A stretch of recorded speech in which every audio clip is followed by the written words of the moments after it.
Hello po, Mr. Jason po pala ulit. Ayun po, may bago po tayong update dun sa OFW, yung kababayan natin na na-hold sa airport gawa nung dala-dala niyang iPhone na pasalubong at isang mobile. And ayun po, may update po ngayon na si Sir Arnel Ignacio, admin ng OWA po, ay pumunta po sa Clark International Airport. So panoodin na po natin. Apo, ayan. Sinisiyasat po ngayon ni Admin Arnel Ignacio at Conveyor belts. Yung X-ray personnel po ng Bureau of Customs, ayan po sila. Nandito din po yung kanilang screens kung saan nakikita natin kung meron tayong suspicious evidence. Ano ang mga bawal? Dito po sir, meron po tayong lahat na listahan ng prohibited, no? Pero hindi po natin to ma-explain lahat ng madali. Kadalasan, ito, may mga dala silang pagkain. Pagkain po.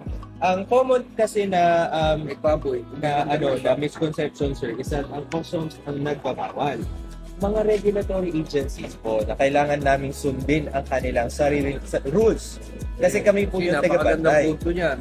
Oo. Si customs po, hindi tayo nagre-regulate, tayo po ay nag-i-implement. So, kapag dito po, syempre, machine, hindi natin talaga alam kung ano nakikita ng machine.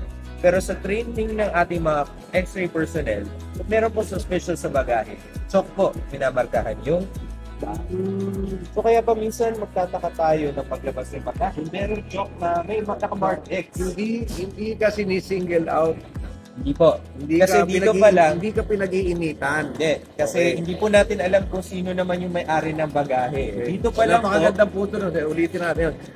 Hindi nila alam kung sino kapag dating dito. Yes, sir. Okay, so alisin na natin yung notion na ikaw ay sinisingle out. Dahil dito pala, walang information dito kung kanino yan. Yes, sir.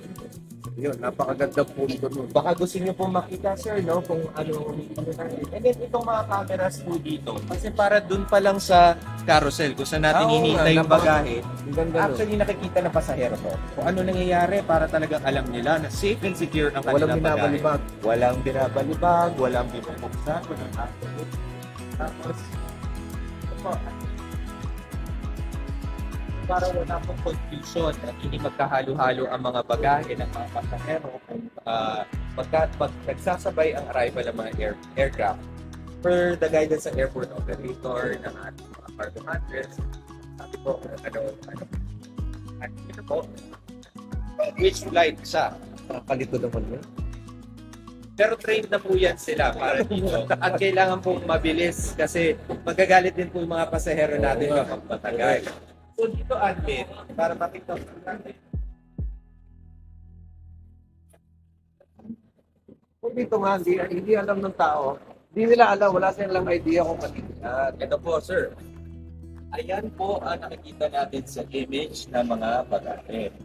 Kaya halimbawa, kapag any suspicious na item na makikita, mamarkahan po ng X ng ating X-ray personnel. Again, tama po kayo, hindi po alam kung sino po may-ari ng marka. So, Base lang po base dito. lang dito sa nakita nila, lalagyan nila ng marka ng X. Opo. So, hindi ka sinisingle out.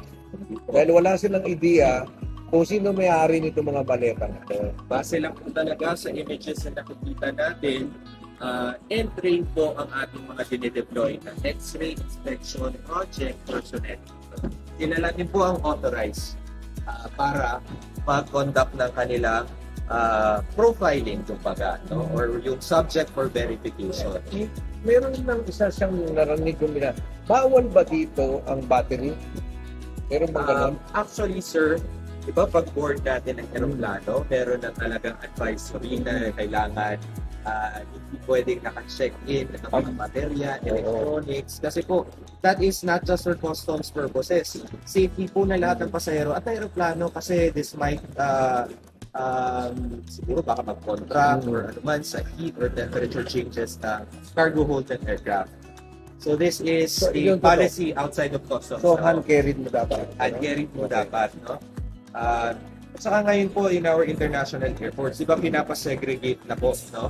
Ang lahat ng electronics, kailangan mo ilabas yung ano, kasi para nga po for the batteries and so ano mo yung mga sources of power ng mga devices, nakikita ng ating mga Ito, kagaya nito. Buting malaki. Yan po, no? So kapag ganyan, we will have to see if that is an expensive bottle of liquor, for example. O, ganyan. So, ito po, mahirap siya. From our perspective, tayong dalawa po, no, hindi natin masyado ma-identify kung ano ba talaga. Except pag napakaklaro po ng shape niya. Halimbawa, ito, sapatos, yung mga ganyan. But our X-ray personnel, they know the parameters kung ano po yung kailangan nila i-check. That is another electronic item na nandiyan po. No? Tapos yung mga damit, hindi na masyado. Ano po ba ang ating talaga kailangan i-check? No?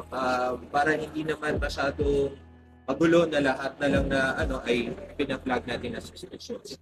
Nakikita po natin dito sa machine, iba po ang kulay na lumalabas sa mga precious metals. Meron po talaga napapasok ng alahas at hindi nagbabayad ng buwis. Malaki po ang tax leakage kapag napabayaan ng customs ito. So that's why pinapantayan natin. Yung po tanong ninyo kanina na sinabi ko po na regulatory agencies na gumagawa ng rules.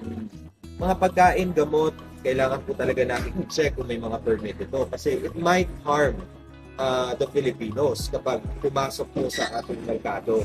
So kailangan na meron siya necessary permits. Nandyan din po ang ating partner agencies, Bureau of Quarantine, specifically for them to be able to check kung meron nga pong permit. Nandun po sila sa tabi natin. Ikaw na explain mo. Ayan po. Ito po natin. Ito po sa mga Kanina po sir, kami wine studio.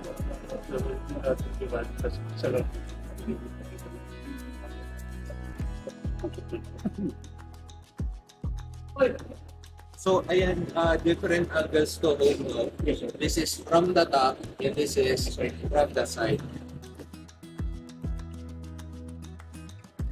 So, mamaya admin, puntaan natin yung naman, yung saan na po ito palabas sa carousel.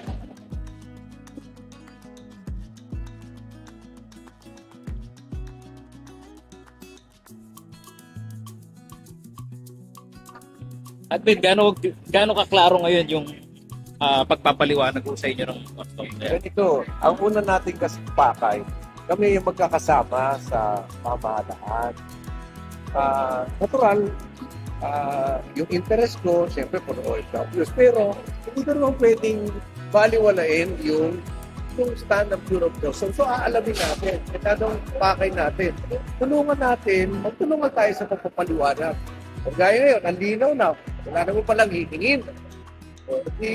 Magtulungan lang tayo doon. Kasi, tulad nga na sabi ni good vibes tayo. Kasi, tayo rin sa magkakasama eh. Diba? Maganda yung uuwi tayo na nakamiti. Kaya, paliwanagan lang. And from our side sa OWAS, I promise, nandun kami lagi sa pananaw na tulungan tayo. Kung ano yung magko-compliment. Kaya masaya naman tayo. Nandito, pinupusisi natin. And then we can support the Bureau of Customs by means of explaining it. Tulungan lang eh. Maraming salamat, admin. Tama po kayo Kasi kawawa naman. Kita nyo naman, na-death threat pa yung mga tauhan nila. Yun, sobra na yun. Patres pa gano'n. Hindi na yan. Talagang kahit sa anong angulo, hindi na tama. Ito po, admin. This is initiative ng Port of Clark, Bureau of Customs Clark. Tayo lang po ang airport na merong ganito na information na tools para sa ating pasahero. Meron po kasi tayong tinatawag na e-travel ngayon na online na yung ating pagdeklara ng mga pagkain natin. So, para po sa mga pasahero na hindi pa pamilyar dito, ito po yung nailagay natin na tool. Instead po yung mga tarpaulin kasi hindi po nakaka-attract ng attention. At least ito, while they are here waiting for their luggage, visible sa kanila. On process pa po yung procurement natin ng additional na ganito kasi ilalagay natin sila sa lahat ng strategic areas natin dito sa airport. So para talagang bombarded with information ang ating mga passengers at alam nila Baka kung ano pwede rin gagawin yung nila. lagay yan sa mga opisina ng OWA all over the world. Baka pwede po, Kasi no? lagi silang nandun eh. Isama natin yan sa briefing. Yan ang isa. Kung paano mag-fill up. Clark personnel po ng customs yan.